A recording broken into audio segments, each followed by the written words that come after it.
Bado tuko Skylight ambako umemalizika mtanange mkubwa kabisa baina ya Kasozi the CD1 of Uganda na Melekizedek ambaye ni mchezaji wa Tanzania, na niko na moja mchezaji mkubwa kabisa wa Tanzania ambaye ni Saif Ghost. Ni mchezaji ambaye yupo katika klabu ya Skylight pamoja na Amadeus, na alikuwa ni mmoja ya supporters mkubwa katika game hii ya leo kumsupport mwenzia Amadeus. Brother, mambo vipi? Poa poa. Hongereni kwa ushindi wa leo. Asante sana. Umeonaje mchezo wa leo? Mchezo ulikuwa ni mzuri, lakini niliamini tutapata matokeo na ndio hivyo hivyo. Mungu amebariki, imekuwa hivyo. Una expect nini kwenye rematch ya kesho kutwa? Kitu tunacho expect ni kwamba Janja atashinda na atashinda tena, kwa sababu Janja ni mchezaji mkubwa na confidence anayo, so atapata matokeo mazuri. Wewe ni mmoja wa watu ambao tunatarajia kuwa na match na Kasozi. Umejiandaaje na hiyo match inayokuja? Niko sawa na niko makini, niko sawa anytime.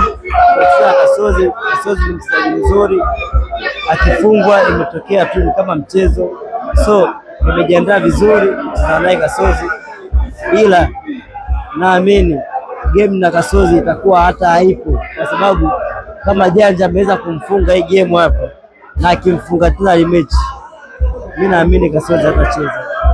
Nini kinapelekea ugumu mpaka sasa hivi game yako na Kasozi haijawa confirmed tarehe? No, hatuja confirmed kwa sababu tuko na program pia hapa mbele. Kuna program za mashindano na mashindano ya single, tuna mashindano ya ligi, so haijawa confirmed, lakini baada ya game niliomba baada ya game iwe confirmed. Nadhani kesho tutakuwa tuna taarifa sure kabisa. Alright. Una nini cha kuambia Watanzania baada ya kupoteza furaha kama hii kwa game mbili zilizopita na leo furaha imerudi?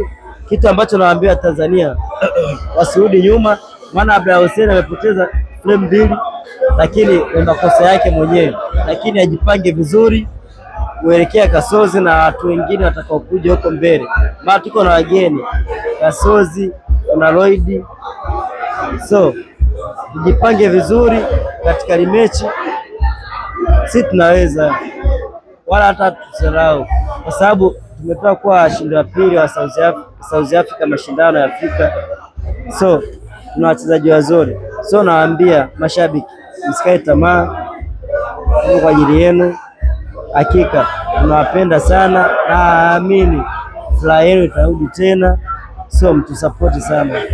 Alright brother, shukrani sana. Thank you. Alright, ni Saif Hamad mchezaji wa Tanzania ambaye amezungumza yake hayo na anatarajia kuwa na game na Kasozi, so tusubiri kesho tupate tarehe kamili and we will be back to tell you guys the updates.